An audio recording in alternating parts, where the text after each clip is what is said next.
Alrighty, folks. Hope you are doing well. I'm very excited to do this more complicated teardown of a Ethereum project. Anyway, I've been working with the Web3 project for some time. I just happened to do a live stream the other day to really talk about some more basic questions about, how do you stay safe and secure? How do you explain some, basic things? But I wanted to dive into something a little bit meatier and something that isn't so common. And honestly, I find just finding real life projects out there in the world is really the best way to go about and try to explain this. So, fortunately, one of my friends, Corbin Page, just launched a project called DustSweeper. He actually did this. He presented this at ETH Denver just last month, or actually that was only a couple weeks ago. He has a ETH Denver video, and he has his project here. And fortunately, I was taking a look at his code, and it turns out it's actually not that complex. It's just about 100 lines. So for this video, what I'm going to do is I'm going to go through what the project proposed to do, what it says it's doing. Then I'm going to take a look at the back-end code here, and we're going to analyze it. And then finally, I'm going to go take a crack at actually attempting to try to deploy this to a test net. And I got some test ether in one of my test accounts for the Ropstein test network. And we're just going to see how this plays out. So anywho, without further ado, let's get started. So what exactly is DustSweeper? So according to the website, DustSweeper allows users to swap small balance tokens, Dust, for ETH without expensive gas transactions. Users just have to approve the tokens they'd like to sell, and market taker box execute the swap. So here's the problem. Many Ethereum mainnet users have low balance tokens, less than $500 in their wallets from old trades, airdrops, and trying out apps back when gas was cheap. They like to sell these tokens for Ethereum to clean out these wallets, but gas prices are prohibitively high for swapping on Uniswap, Sushi, etc. And that's actually true. Like if you try to use Uniswap today and you try to do a transaction, it's going to be about, it can be high. Like if you're at peak times, you're trying to sell, it could be 50, 60 bucks for, a transaction. These are not cheap. So if you have something that, where you only have 70 tokens and you sell it for 550 bucks, it's really not worth it. So interesting. So he has two users in mind, Ethereum OG users who want to get rid of low balances, and then you have market taker bots who want to buy tokens at a discount or to run arbitrage for these tokens. So the concept here is pretty straightforward. So you have a few users over here. I assume that's Alice, Bob, and Charlie over here. They send their approvals to the DustSweeper, to contract to go through and approve transactions and send it out here. Then you have these market taker bots who basically go through and sweep dust. So they received it. So if I'm reading this right, basically what's happening here is that at market rate, you have a bunch of tokens that are out there that really aren't, you can't really do anything with, to actually go and send out, trying to swap them, do something is really not there. But if you go and send an approval, these approvals get sent to the DustSweeper out here. And then I think you're probably giving DustSweeper access. If I had to guess what's going on here, you're giving them approval to basically take these ERC20 tokens or, small projects, put them over here. And then you have these market taker bots that are basically watching, and they're trying to find a good price here. So I think their benefit over here is that they pay a discount for the tokens. So that's their benefit, is that if they collect a few of these together and put them together, you're going to get a discount for that rate.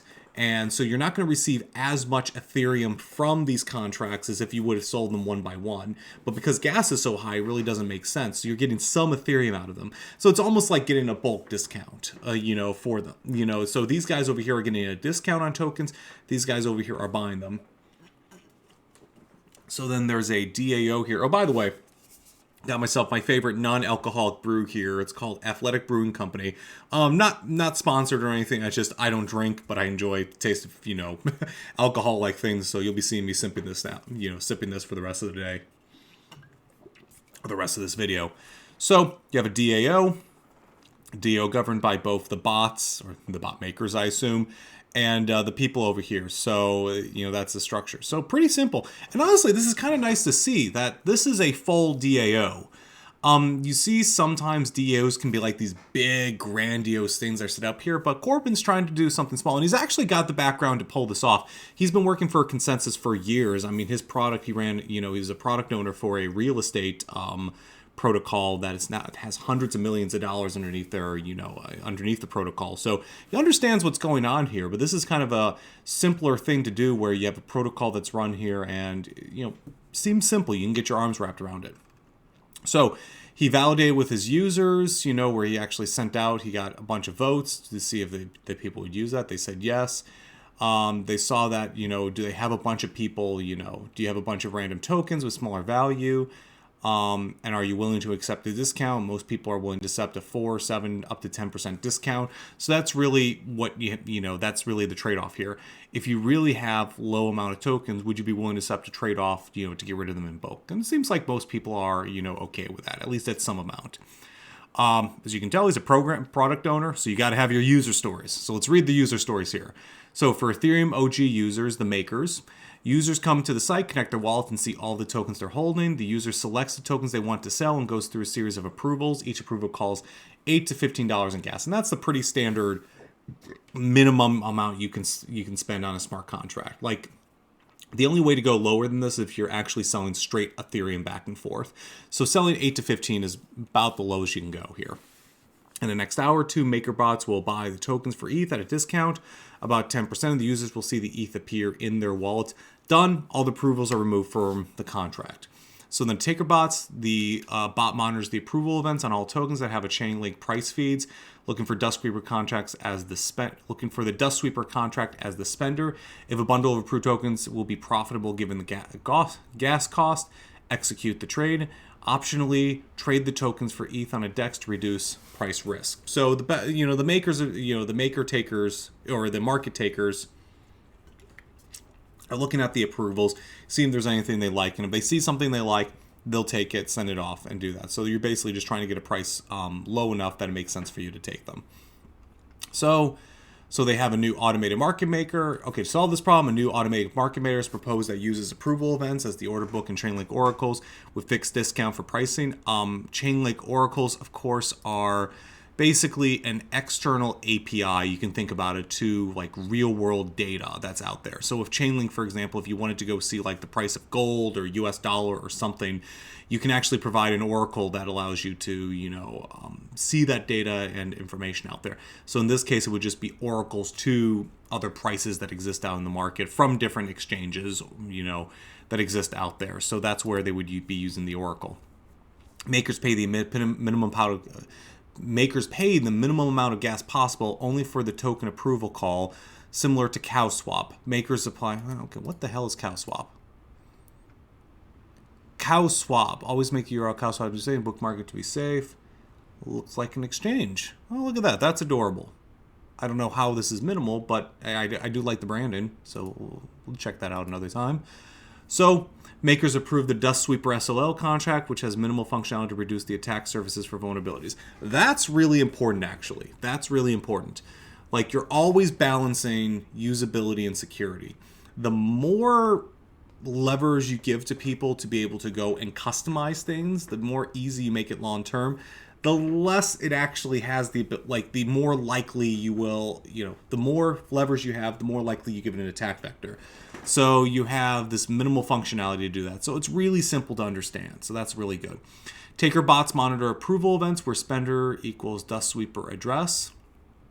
Initiates a trade once it finds a profitable group of orders minus the needed gas cost. So profit equals sum tokens multiplied by 0.1 minus gas costs. For the FDN, their Hackon, DustSweeper, a React front end, and a freelance bot implementation was built to run the fork on mainnet. If the project gathers support, it will be deployed to mainnet for public usage. So this is just the same thing we saw before.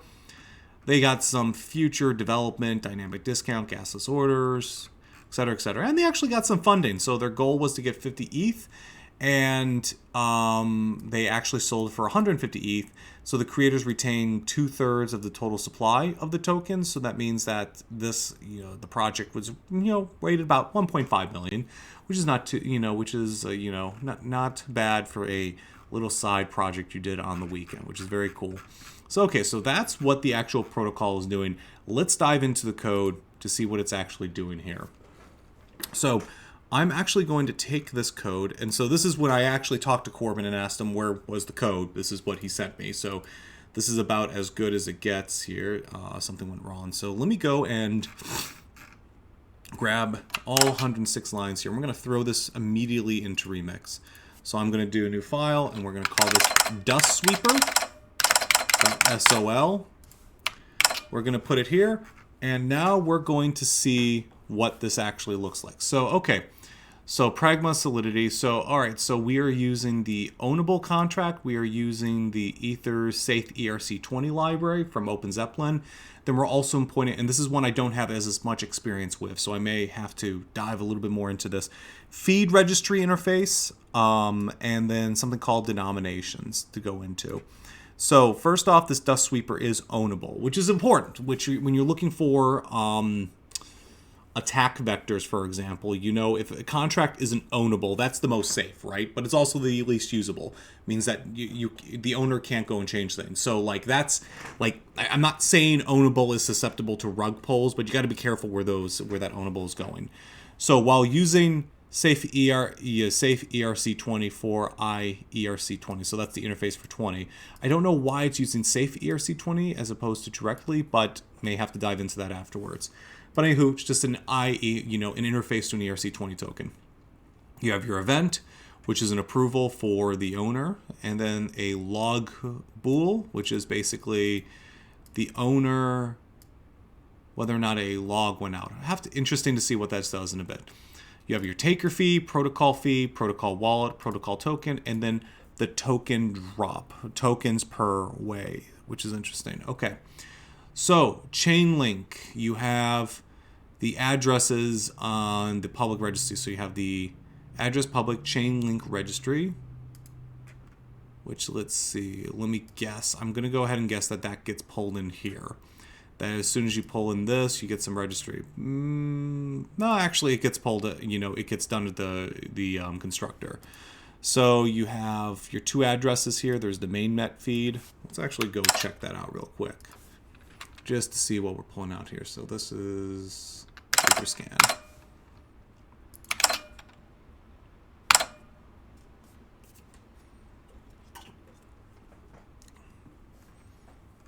Two transactions, creator, feed registry, internal transactions, contract, feed registry, access control affirmed, ownable, feed registry, aggregator type version, aggregator. Scroll down to the bottom, that's where the interesting stuff is. Mock aggregator, read access control, EOA context, read access control, SOL. So this seems to be an implementation of, what do they call this up here? Chainlink registry, the Chainlink registry. So the address for quote ETH versus quote USD seems to be this address here. I'm not exactly sure what that's doing. It's definitely an address. I'm not sure if I'm supposed to be copying and pasting now. I mean, let's see if we put that in. What does that do? Well, let's see what that does. I bet you that's not going to pull up anything, is it?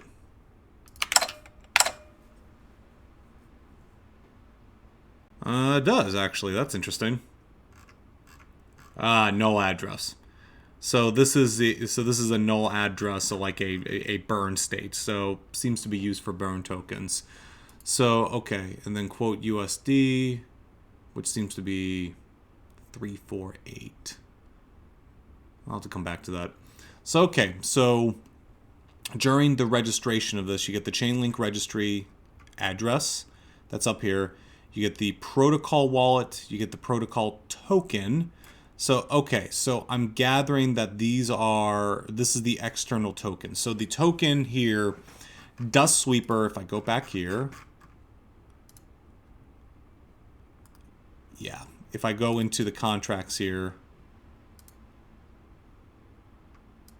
yeah, let me go into it. Okay, so if I go into the protocol here, I bet you that the token is the actual like dust token here. Like when you look at the DustSweeper here, and you see there's some token, Dust, DAO, VDust is what there's called.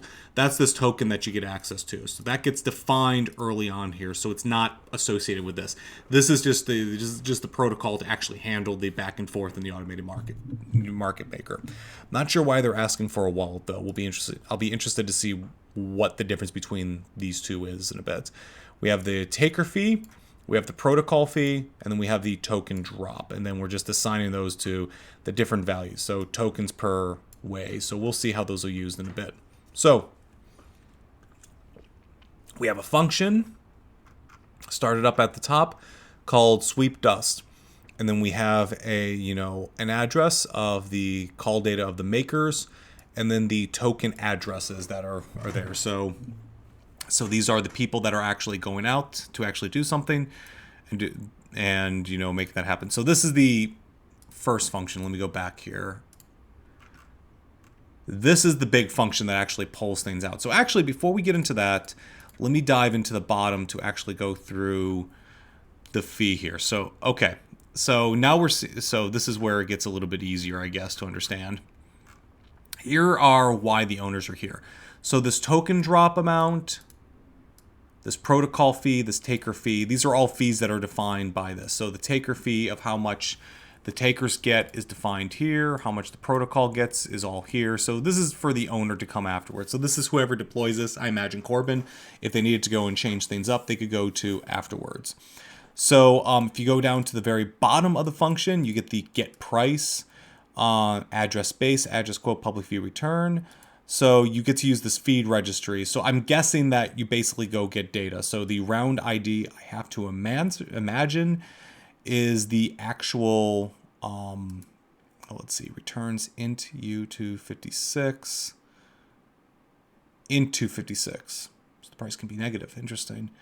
Round ID, this. So basically you're going to the feed registry, getting a whole bunch of different information from the base and quote based on that. So I guess, that's the information on what token we're actually talking about here.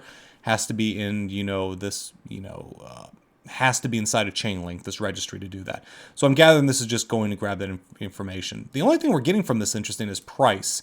So you notice here, we're returning price, even though we're getting base and quote here, but we're not actually doing anything about it. We're not taking the started at, we're not taking timestamp, answered, and round, or we're just returning this. So seems like we're pulling more data than we actually need to be able to do. And I don't see anything else here, because you have to also pay this fee as well. In order to use Chainlink, you have to pay a fee to be able to go and use that. So I'm gathering that that must be handled in the feed registry interface.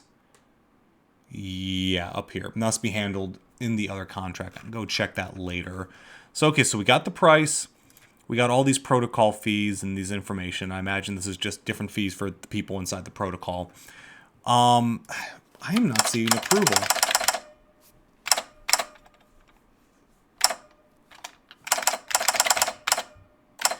That's interesting.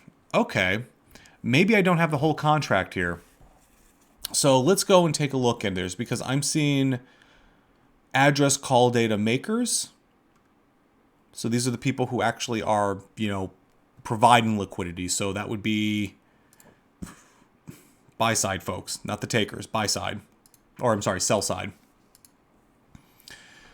Well, let's go through this. Okay, so the ETH sent, the external payable. So you have these makers, call data. So then you're going external payable. So you see the UENT, ETH sent equals message value. Okay, so it's whatever message is sent to sweep dust. And then you have the total native amount equals 0. So for UENT I, makers.length equal I. Amount of tokens to transfer, UENT allowance equals the interface of the token addresses I. Okay, allowance maker address dot this. So, oh, maybe I'm misunderstanding something. I think I'm misunderstanding something. Let me get through this and I'll get back into this. Okay, so you're trying to look at the allowance. So I imagine you have to put in the same number of makers as the token addresses, which is funny. I'm surprised that's not a structure then, because you take a look here. It's going through these lists. And honestly, I'm surprised you don't have a requirement there that makes sure that these lists line up, because you see what's going on here. We're looking at index 0 as an example is the token address. So the makers has a token address. Unless that's not how it's working. No, it has to work that way, because you're taking a look at the makers, you're taking a look at the allowance of this address. So you see someplace out there, some approvals are out there, right? The approval index owner address is sent out to the world. So you're looking at the allowances that are allowed here for this, for this token address dot allowance for this maker for this address. So you're trying to take a look at this address. So that would be wherever this protocol exists right now, wherever DustSweeper exists out there. You're trying to figure out what allowances has been given. Okay, so let me see if I can go back and re-explain this. So this approve is not actually a part of DustSweeper. So there's kind of an interface here. So anywho, let's go to just an ERC 20 token. So what's a standard one? Fuck it. Web3. That's not okay. Let's not be cute.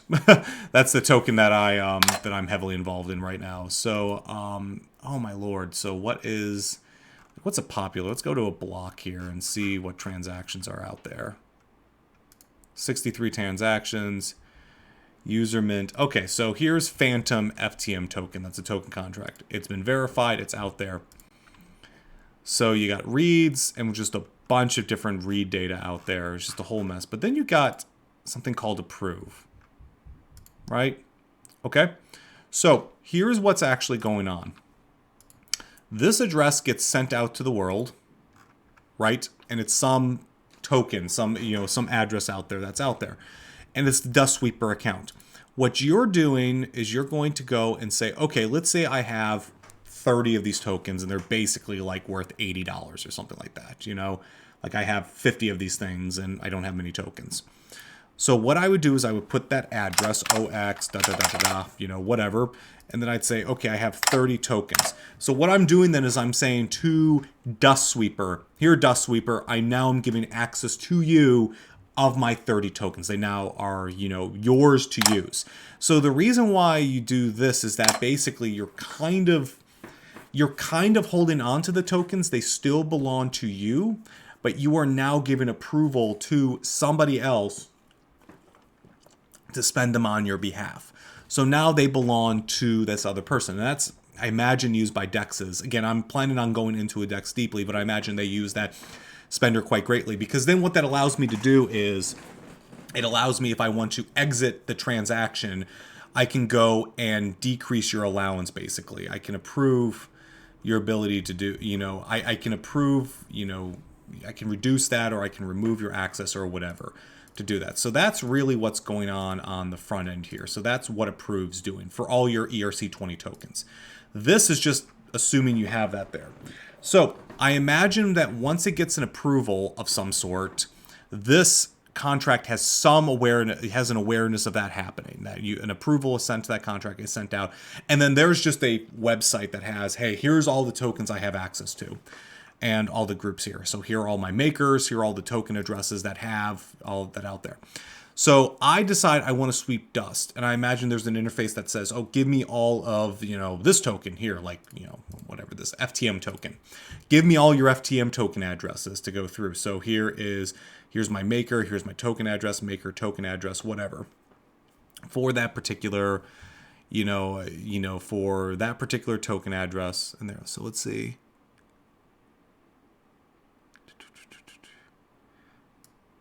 Yeah, and this is where I'm trying to find out where it goes, because there's not two iterations here. So I get a maker and I get a token address.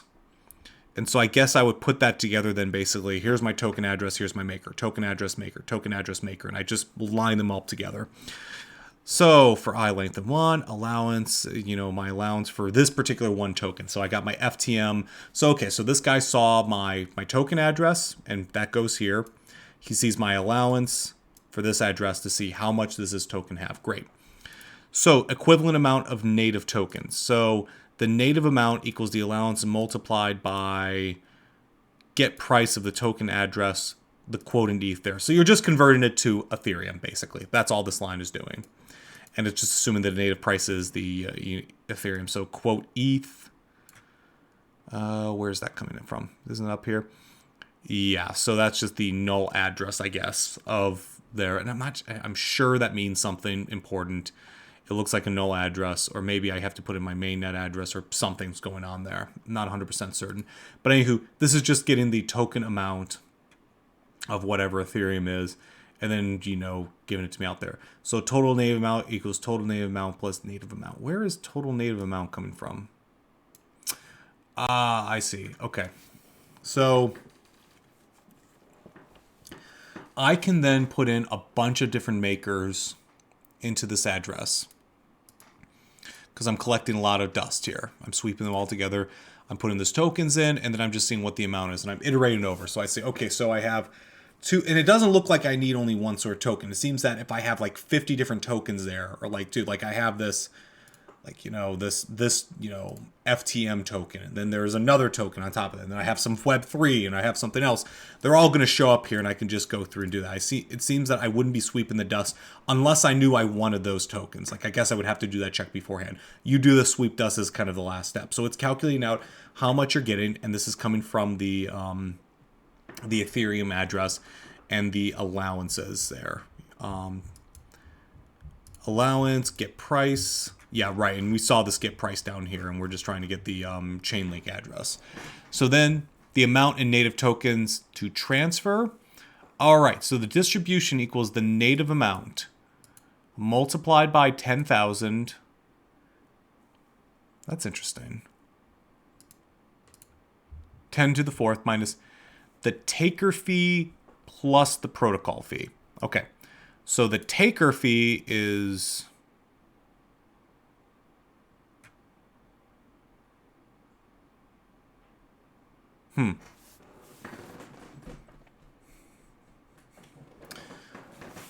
Taker fee. I'm getting lost there. These are your takers. So, well, you got a protocol. I'm trying to figure out who the fee, because the thing is that the only reason I'd be sweeping dust is if I am a taker. So I guess I have to be paying a fee to use the service and a fee to pay the protocol. I am sure I'm missing something here. I'm sure I'm missing something, but let's take a second to do that. All this is doing is basically figuring out what the percentage is of the distribution, right? I want to take a distribution of these tokens. I want to figure out how much it is. So here's the native amount, subtract out the fees, and move that. So all we're doing is taking out fees. What the fees are, great question. Don't know. But, or I know what the protocol fee is. It's how much DustMaker makes to do, to use this. But do that. And then taker sends native tokens to maker. So great. So payable, maker I dot transfer distribution there. So the maker, payable maker I. Yeah. Okay. Oh, okay. I see. So the maker gets... Okay, I think I understood this. So what we're doing is the taker fee then is they get so the makers get paid a certain amount. So right, so you got this payable, the maker I, for that particular token. Now all of a sudden gets paid for those tokens, but it doesn't get paid at market rate. It loses 10% of that value to basically go and do that. So the maker gets paid a certain percentage in Ethereum to go through. And if I'm looking at the protocol right, yep, you receive Ethereum back to make this one. And then you go and transfer whatever their distribution is.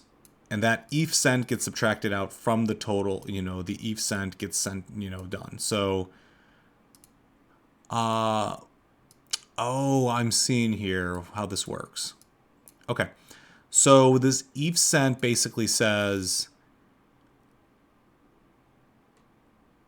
okay, so then I'm also doing a send up here. So I'll explain this out in a second. This is a very messy video as I'm finding out, but it's fun trying to figure this out live because I'm starting to see the dots line up in live action here. So then you take the ETH sent and then you subtract out from the distribution. The DustSweeper sends maker's tokens to taker. Excuse me. So the DustSweeper sends maker's tokens to taker. So you do the interface to the token address, transfer from the maker to the message.sender, the allowance. So, right. So because this address now has approval, and that's what that approval did, you're saying, I have the, this contract here, and this is what you're doing basically. When you set up this transfer from, basically, you're saying, here's the token interface, but like the smart contract is like the signer of this contract. It's saying, I'm the signer here. You don't have to put that anywhere in here to say this. But basically you're saying, for this token, do the safe interface, transfer from the maker, which I already have approval to do, send off to the sender, who is who's the automatic market maker to do this, and it's the allowance that they are allowed to do. So that's all so that's all these are here. So that's the F sent in total, and then you send up the distributions. So you do that for all these tokens. So the automated market, the bot basically then will send out a list of makers and a list of token addresses to this particular group, and it'll send it as 2 pairs of addresses.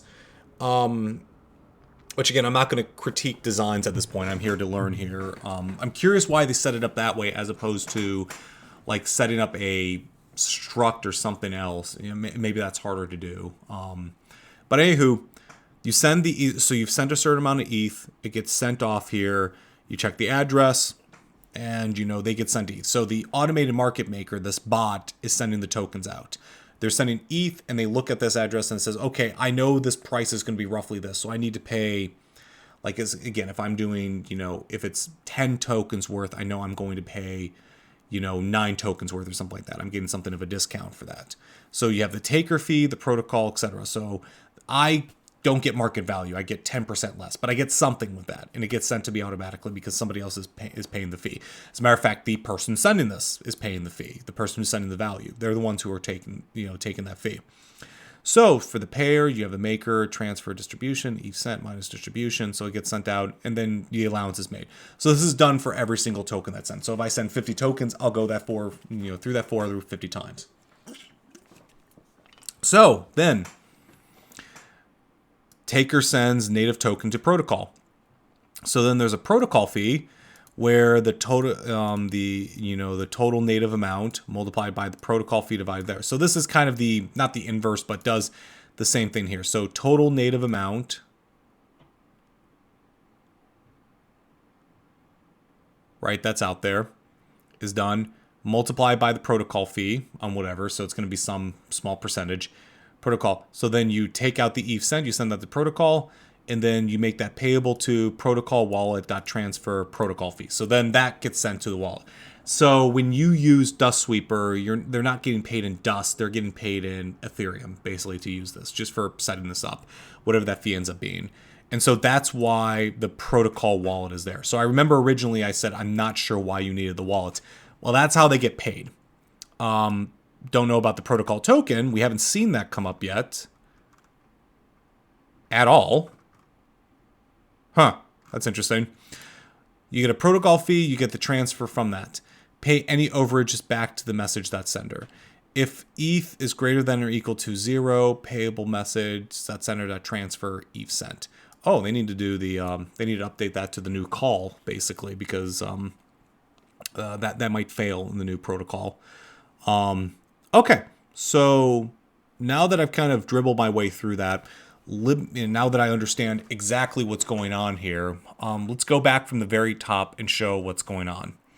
So this taker fee, it's kind of misleading, honestly, because it's calling it a fee, but it's more like a taker discount. Because what's going on here is saying that, hey, the reason I'm using DustSweeper to begin with is that I'm collecting a bunch of these transactions again. Because sending each one, like if I only sent 1 or 2 makers and tokens here and actually sent them out, I wouldn't be making very much, individually. I'd have to pay gas on each one of those, which again can be like $8 to $15. But I bet you if I bundle a bunch of them together and I send it as one, there's a lot of startup costs in a transaction I no longer have to pay. So if I bundle like 30 of these together, yeah, I'm going to have to do some incremental work here to get everything done, but it's actually not going to be that expensive. As a matter of fact, it's going to be quite cheap actually for me to be able to do all those together, as opposed to sending one $8 to $10 transaction for every single one of these to make them happen. So as a bot, I get a better bet to basically go through and to use this. And the reason I do this in the first place is because I get a discount. That's what this taker fee is really doing. It really should be a taker discount. I'm cutting off 10%, and that's what this pay percent. So it's not actually written out here what it is. You define it up here as a taker fee, basically, to say that there's amount, and the owner of this contract can change that at any point. They can go out and say, hey, it's now 5% or something like that, which is not a bad idea. Like, especially if the only owner is controlled by the DAO. And that's the important thing to mention. When I send this out, you're going to have a deployer contract or address that will be the thing to do. But I can transfer that to a multi-sig wallet. And that multi-sig wallet is controlled by 3 or 4 people that are a part of the DAO. So just because it says only owner doesn't mean one person is controlling this. I'm sure at the beginning it will be, but it could be the DAO long term that actually handles that. But they can change things like what's the taker fee, what's the protocol fee, and then there's the token drop. So, okay, so let's roll all the way back up to the top here and show what's actually going on. So we have this approval event, which is not used. Interesting. And this log bool event, unless this is used here, man. Unless it's used here, I'm not sure what's going on with these. It could be. So anywho, we start off at the very top here. We have these events that get used. These basically sets what the taker fee is. How much of a discount does the taker get? Here is the protocol fee. How much does the protocol get in return for basically allowing you to use this? How many token, what's the token drop amount? Which again, this is not used in this contract as far as I can tell. Unless this is overriding something, I don't think this is actually doing that. Maybe this is, again, maybe this is an older version of this contract, or this, isn't the latest version or something. So anywho, those are all there. So you can basically ignore those for the purpose of this contract. You can then look at this get price contract, and all this is doing is this is going to the feed registry for the Chainlink registry and pulling the latest data for, Chainlink, or something. So let's actually go and see if we can see this real quick here, because I'm like 90% certain I know what those things are. But let's see if we can go grab them. Phase ID, feed proposed, feed confirmed. There's a decimal, description version, latest round. Okay, so latest round data. What I'm going to go ahead and guess is that basically this is going out there and you're getting this ID, answer, start at, answer, round in, get current phase ID. What it's doing is it's just pulling data. So you're just trying to figure out what this amount is. So all this is doing is, even though you're getting round data and price and things like that, the only thing we really care about is the price. And as long as you trust Chainlink to give you the right data for whatever block this is or what you're at there, you're probably going to get a good price. And again, as they mentioned, Chainlink can be off by a few percentage points. Let's see.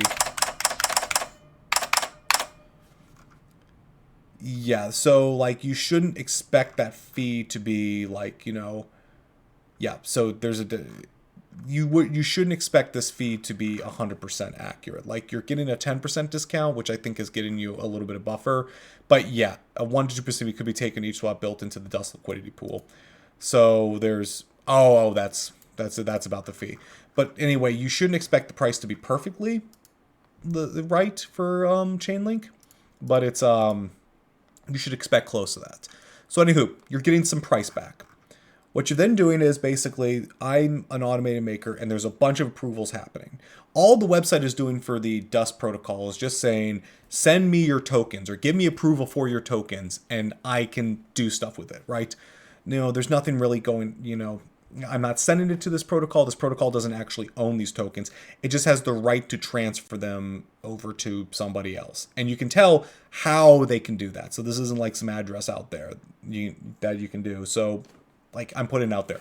I imagine there's some interface. I'll go read that interface, and then I go and decide, oh, here are 10 makers that have 10 token addresses. And because of the way those token addresses are set up, I like how much money I'm making off of them. I think I'm going to make a little bit of profit. So I'm just going to have my bot look for these 20 tokens. And anytime I see a token here, I know I'm going to make money. Or I can have my own feed or whatever. But then it sends that. So then it sends a list of the 10 makers and the 10 token addresses in sequence. So I need to go through and make sure I'm doing that. Now, funny thing here. I'll get to critiquing this in a second, but I'll make this happen. So then you got an external payable, because you're going to be sending it out. I send a certain amount of ether to start, right? So I'm going to send a certain amount of ether to start to say, okay, when I get these tokens, I think it's going to be worth like, a certain number of dollars. And that's the thing. You can overpay an ETH, right? Because there's a certain way that's done. But let's say I think it's going to be like $8 worth or something like that, or 8 ETH worth. So I may send like 9.5 just to make sure the transaction goes through. And that becomes the value. And then you got the total native amount. I then go through the makers list and I go look at position 0, maker 0 address and that token address. I take a look at what the allowance is for this contract, for the Sweep Dust account, this DustSweeper account, to see how many tokens are there. I grab that allowance. I go and see what the price is for that particular allowance. And I get a quote in ETH on what that actually is. So get the price, quote ETH, and then I divide that out there. And that's my native amount. I add that native amount to the total native amount that was actually sent out. I then make a distribution to say to that, I need to figure out what the distribution is. So then I take out, I look at the native amount, I look at the taker fee, which is 10%, and then the protocol fee. Let's say that's 5%, just say. So I take out 15%. So then basically I say it was worth, 1 ETH. I now take out the taker fee and the protocol fee. I'm now paying 0.85. So let's make this math easy. So let me go over and say I have an allowance of $100 coin. Or let's call it USDT, just to make it real simple. I start off with 100 USDT, or some equivalent, right? I mean, it's not exactly the dollar, but let's say we did that for example. I have 100 USDT that I'm able to use, that I want to sell. I'll make this a little bit bigger so it's easier to see. I then go to see the native amount, and I see, oh, that's 0.1 Ethereum. Let's assume Ethereum is $1,000. We're trying to make the math super, super easy here. So then we go and add the total native amount, and we say it's 0.1 ETH, because it's the whole amount set. We then take a look at what the distribution to the maker is.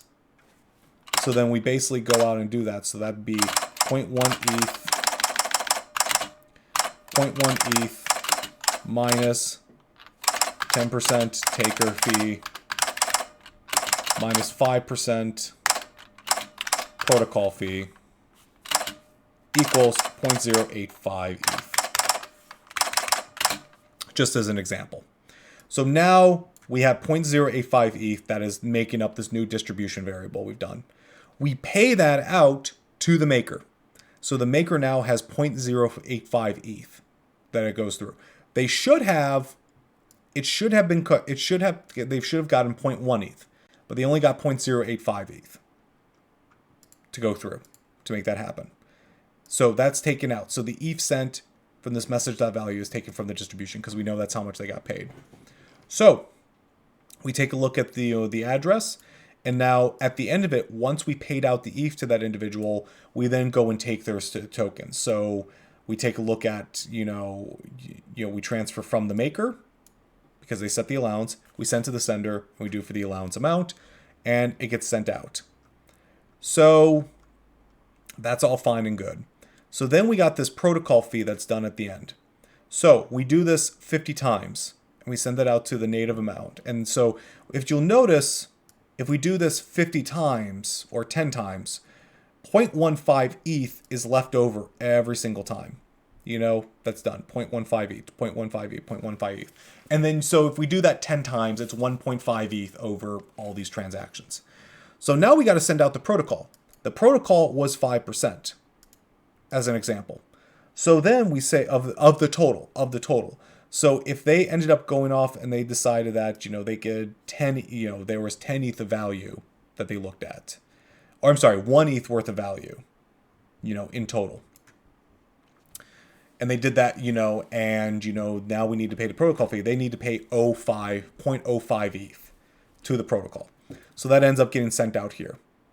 Which means after we're all said and done, we send it to the protocol, it goes out, and they get sent. So the protocol gets paid last.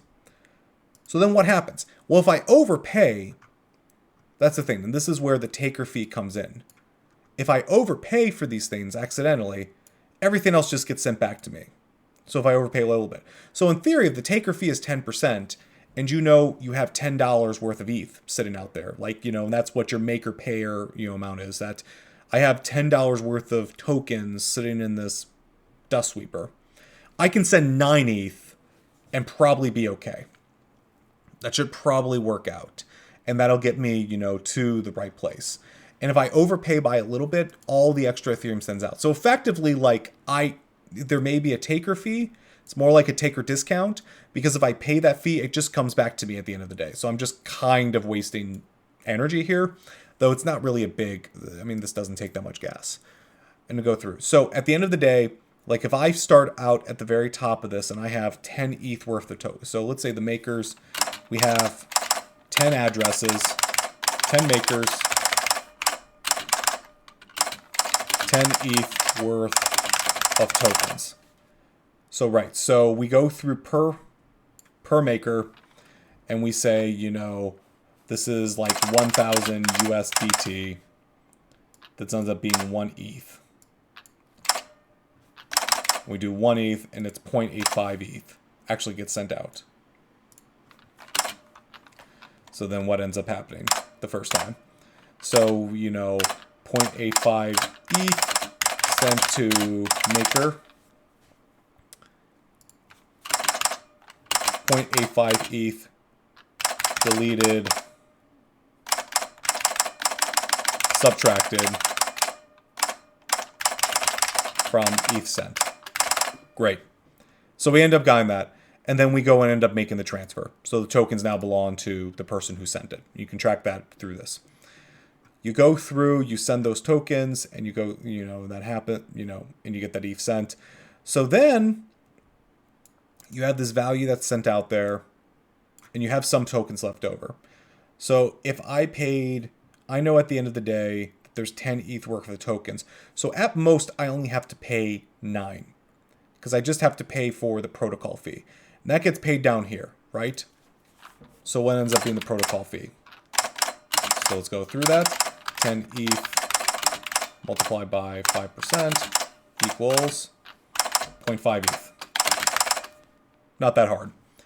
You take that from the ETH sent, you make that payable, sent to the wallet, and you transfer that to the protocol wallet, which is defined up here, which would just be the DAO or whoever, and it's sent out there.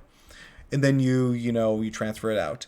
And then, so at that point, I'm done. Once I've sent out my 0.85 ETH times 10, so 8.5 ETH and 0.5, I should now have a transfer of all these tokens, which is technically worth 10 ETH. So for me, a good deal. I got 10 ETH worth of value out of that.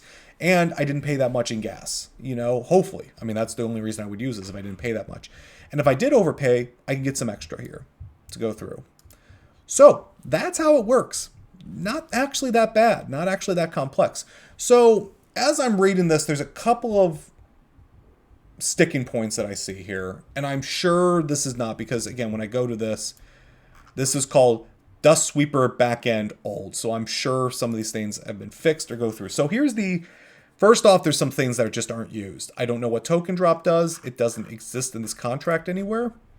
You have the protocol fee, taker fee, protocol token, wallet, chain link registry. That's all there. But the token drop just isn't there. This might have just been like a hackathon project, and there was an intention to have another ERC20 token, and this is just left over. So let me make sure I'm not making an ass of myself here.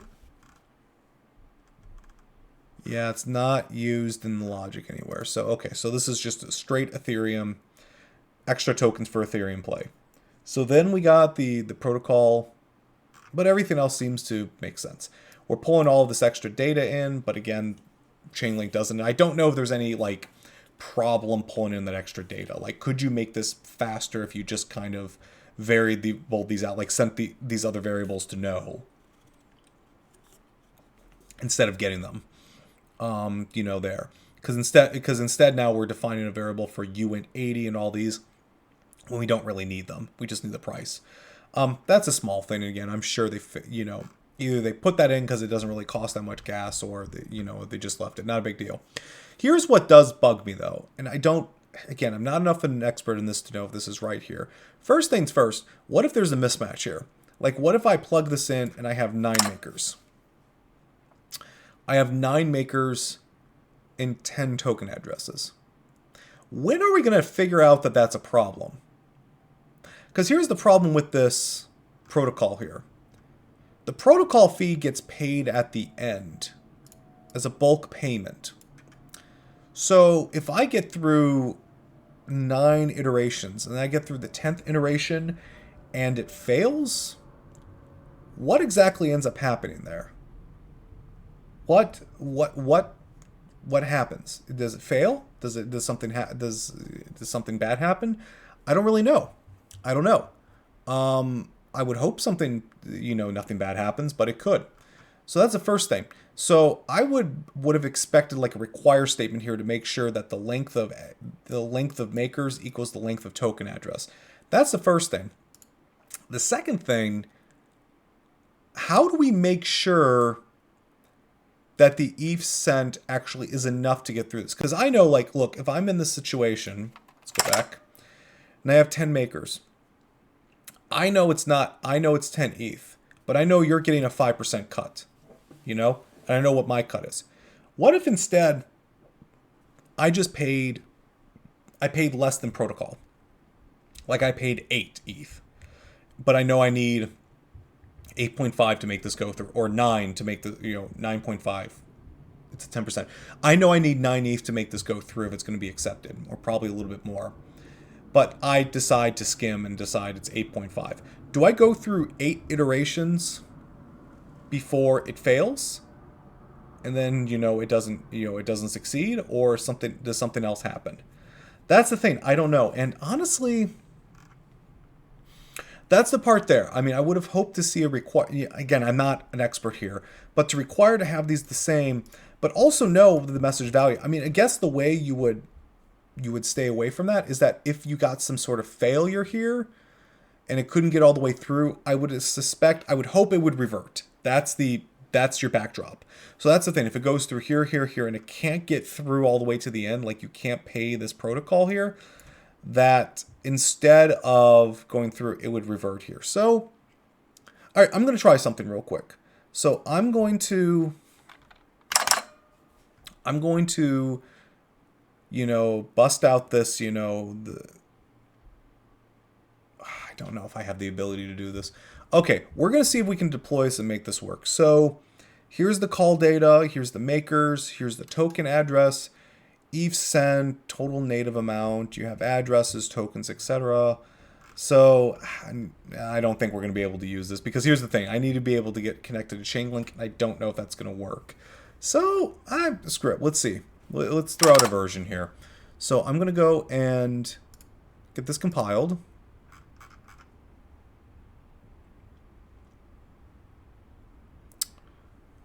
Seems to be working. Okay. So I'm going to actually like exit out of all of the logic that actually sends tokens to any place, except for this last one here, because if there's ETH sent is over, yeah, that's fine. So get rid of this.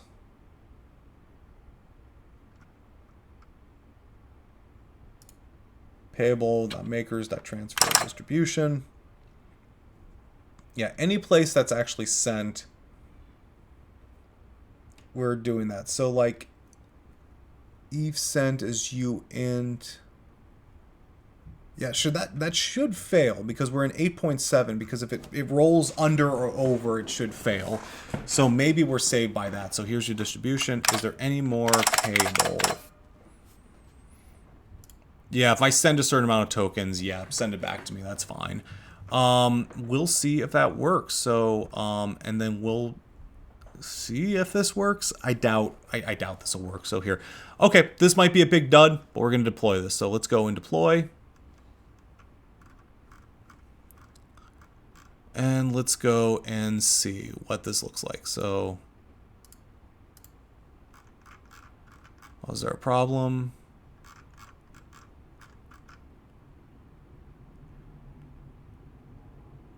Declaration shadows. Okay, fine. UN protocol fee. Oh, why is this failing? This declaration shadows an existing declaration. UN protocol fee. UN public protocol. Oh, no, that.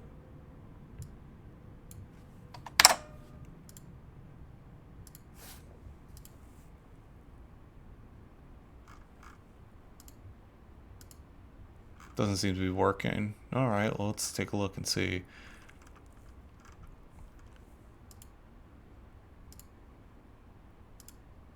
Oh, well, seems to be deploying there. Okay. So, address, chain link registry. Yeah, let's see if we can deploy to Coven. Yeah, there we go. All right, so chain link registry on Coven is here. So let's go and do that.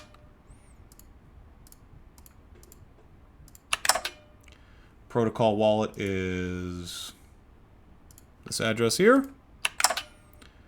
Protocol token, Coven dummy ERC20. I deployed. Yeah, look here. You're test die. There we go. Look at that. Coven. Oh. Test die. There you go. Let's copy that. So the taker fee is uint8. So let's okay. So it can't be a decimal.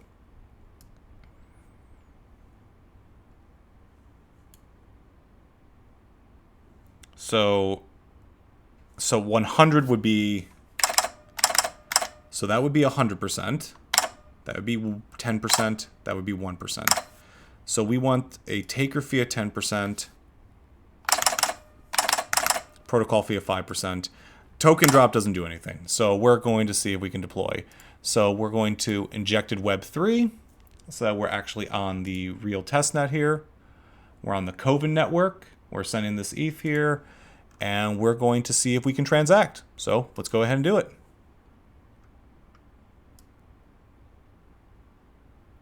Value out of bounds. Let's look at what that error is. Creation of DustSweeper error. Error encoding arguments. Error. Value out of bounds. Argument no 1000. Invalid argument. Taker fee uint 8.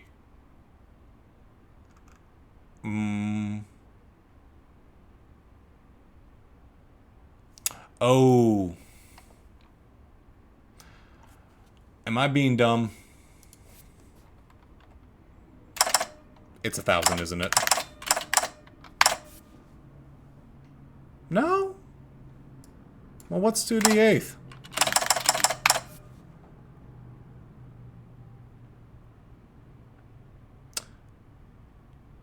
Huh? Am I missing something here? Oh boy, I'm looking awfully dumb right now. So, okay. Okay, so 10 to the 4th is definitely 100% like 10,000. Right?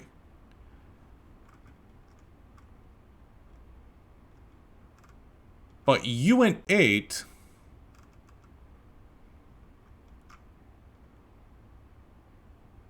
Look at that. Public fee, taker fee. Public fee, protocol fee. Okay, so that should be fine.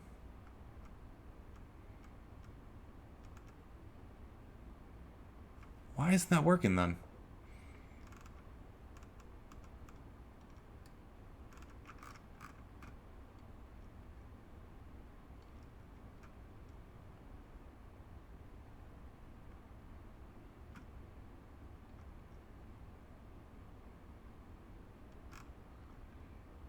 Yeah, I don't know why that's built this way, because it should, at the very least, it should be 16. Because it's this, the protocol's up here. Yep, okay, so I'm going to save that. So we're going to retry, compile. There's an error somewhere, but no one seems to care. Value out of bounds. Okay, so we need to put our big boy pants down and figure this out. Warning, warning, warning, warning. Source file does not specify required compiler.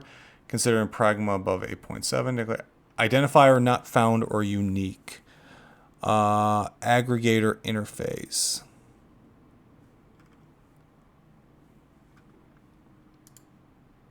Let's take a look and see if we can find the problem here. Warning, source file does not specify compiler. Does not specify a compiler. I said right here. Oh, yeah. Well, that's not that big of a deal.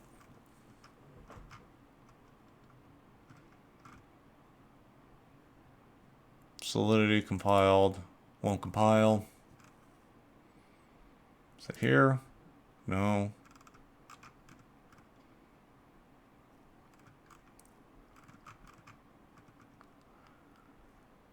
Alrighty, so let's see. Here. Line, interface aggregator. Oh boy, that's a problem in the chainlink code. Identifier not found or not unique. Chainlink contract source, interface aggregator, sol. 738. Interface aggregator interface is aggregator interface.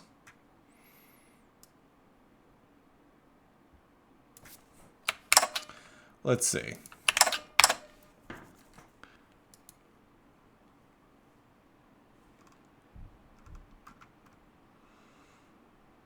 Unfortunately, we're using a specific version of this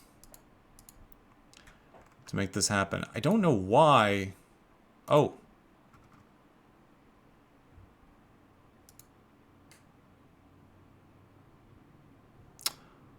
Oh, it pulled this in for some reason. That's really damn odd.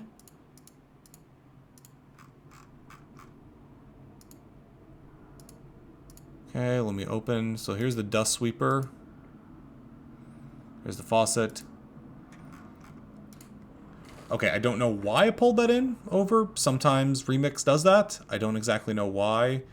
Let me see. Do I have any scripts, tests, dependencies, Remix NPM, artifacts, NFT tokens. Let's pull it in one more time.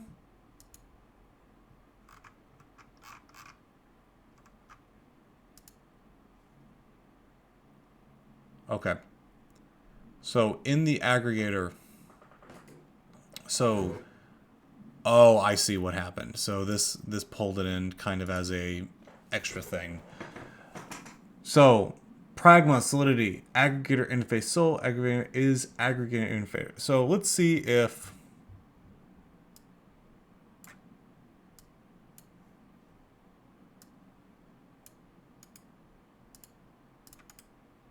we search this. Oh, let's Google this real quick. So let's see.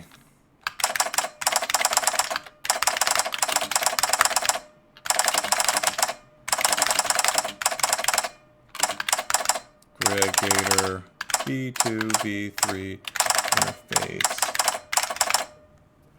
dot sol.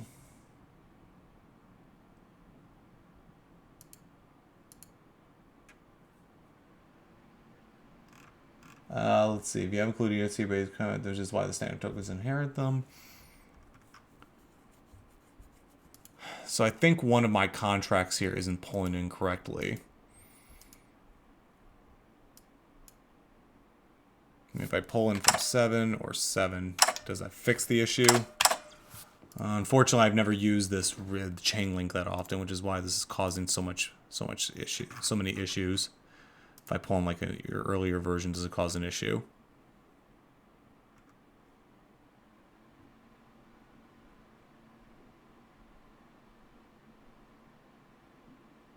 It's going.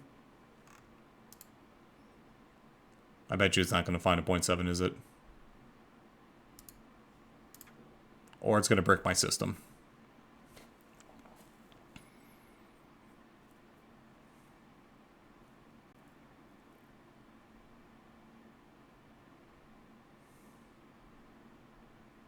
Yeah, let's exit the page. Okay. So unfortunately, I wasn't able to run this the way I had hoped. If I had more time, or I wanted to spend more time with this, it might be interesting to see this actually run and operate. Overall, in theory, there's a lot going on here. I think there's probably another version of this that would actually go off and run. Let me go back here.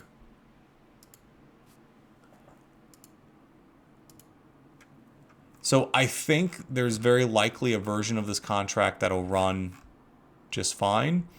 Actually, now that I'm thinking about it, let me move the payables out real quick here. I started to do my thing to talk here, but I'm wondering if removing the payables caused an issue.